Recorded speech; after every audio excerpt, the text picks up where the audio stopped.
Subscribe to this YouTube channel and please enjoy watching this video. Here we go.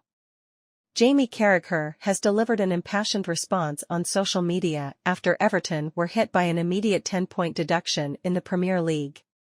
The punishment is the biggest sporting sanction in the competition's history, leaving the Toffees 19th in the division with only 4 points to their name now.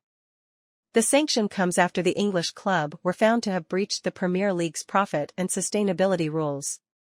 As per BBC Sport, Everton posted financial losses for the fifth successive year in March after reporting a £44.7 million deficit in 2021-22. Clubs are only permitted to lose £105 million over a 3-year period, and following a 5-day hearing in October, the Commission found in favour that Everton's losses during that period amounted to £124.5 million. Everton released statement on points deduction. In a statement, the club said they were shocked and disappointed by the ruling and added that they have already communicated its intention to appeal the decision to the Premier League. Everton had actually admitted to being in breach of the profit and sustainability rules for the period ending 2021-22 and so also questioned the allegations that they had failed to act with the utmost good faith. Former Liverpool player and now pundit Carragher took to X, formerly Twitter, to express his opinions on the matter. He clearly also felt that the ruling was unjust, as he wrote, "The 10-point deduction for Everton is excessive and not right, considering they have been working with the PL about this for the last couple of years. Would it have been better to be evasive and try and drag it out like other clubs? No doubt relegated clubs will have put big pressure on the PL to deal with Everton, but when you consider 6 clubs tried to leave the PL and there was no sanction at all, it doesn't feel right. Until other clubs are sanctioned, Everton will feel they are being used to show there is no need for an independent regulator, and they are right. It certainly feels as though he is right to suggest that relegated clubs may have put pressure on the Premier League to impose the sanctions. After all, Daily Mail are already reporting that Burnley, Leeds and Leicester plan to sue Everton for £300 million after this latest ruling. Many City face 115 Premier League charges. However, the whole situation raises further questions as to why Manchester City, who currently face 115 charges by the Premier League for numerous alleged breaches of financial rules, have yet to face any punishment. While Chelsea are also being looked at for possible FFP breaches of their own. Carragher appears to allude to this in his post when he says, "Until other clubs are sanctioned, Everton will feel they are being used to show there is no need for an independent regulator." Everton also seemed to drop a reference to this in their statement. They wrote, "The club will also monitor with great interest the decisions made in any other cases concerning the Premier League's profit and sustainability rules." The points deduction comes at a time of significant uncertainty at Everton.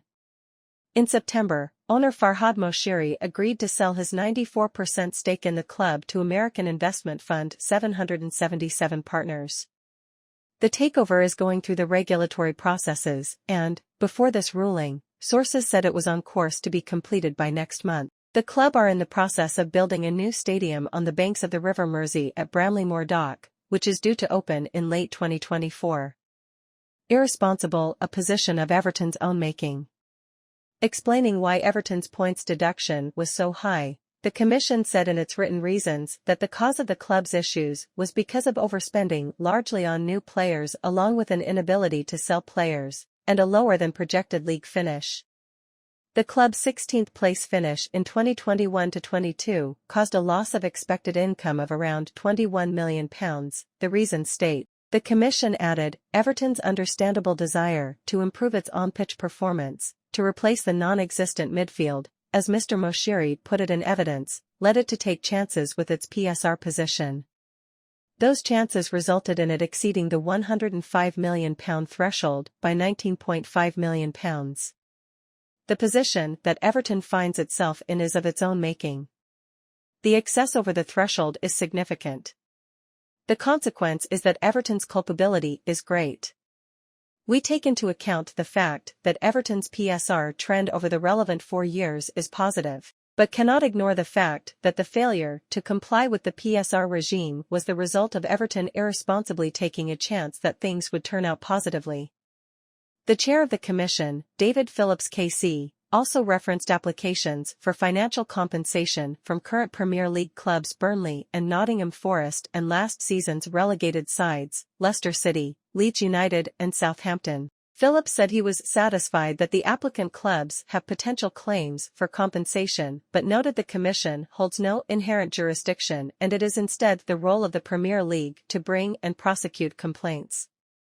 Player X among 6 mitigating factors argued by Everton. Everton advanced 6 mitigating factors in their defense.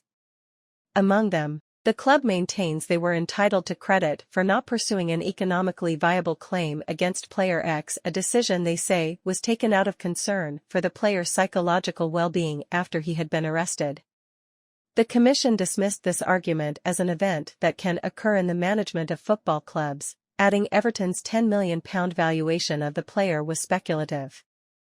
Further mitigating factors submitted by Everton surrounded the COVID-19 pandemic and the war in Ukraine. The Toffees said they had planned player sales exceeding £80 million in the pandemic-impacted 2020 summer transfer window, but the commission sided with the Premier League's assertion that Everton's inability to raise that money was largely attributable to market forces, namely the prices Everton were asking for.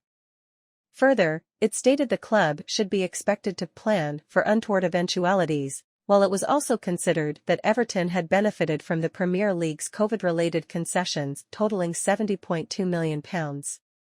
Similarly, the commission found that both the loss of a naming rights agreement with Russian billionaire Alisher Usmanov's company USM Services Limited and a rise in stadium-related costs following Russia's invasion of Ukraine could be considered the type of event that businesses experience. The commission also dismissed Everton's claim that interest incurred in relation to the stadium development could have been capitalized after planning permission had been obtained as being based on a false premise. Everton also asked for their cooperation during the process to be considered in the ruling. In response, the commission said it did not find any aspect of the club's dealings to be of an exceptional nature.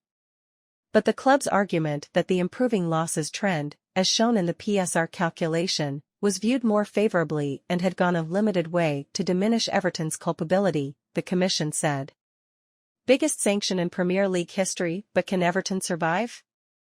In Premier League history, only 2 other clubs have received a points deduction. Middlesbrough were deducted 3 points for failing to fulfill a fixture against Blackburn during the 1996-97 season, while in 2010 Portsmouth were deducted 9 points after going into administration. Neither club was able to avoid relegation following those sanctions. The deduction leaves the Toffees level with bottom club Burnley on 4 points after 12 matches and 2 points adrift of safety. Sean Dyche's side, who ended last season 2 points above the relegation places, had been 14th in the standings and 8 points clear of the bottom 3. On the 3 previous occasions when a Premier League club has had as few as 4 points after 12 games, Everton in 1994-95 were the only side to stay up. Manchester City are the only other club to have been charged by the Premier League for financial breaches, when they were referred to an independent commission over more than 100 alleged rule breaches between 2009 and 2018. Treble winners City were charged in February before Everton, and that case is still ongoing. Meanwhile, Chelsea could face further scrutiny from football's authorities over reports of payments connected to the club's former owner Roman Abramovich. Chelsea were fined £8.6 million by European football governing body UEFA in July for submitting incomplete financial information between 2012 and 2019 as part of a settlement for breaking financial fair play rules. Let us know what you think about the entire thing in the comments section below.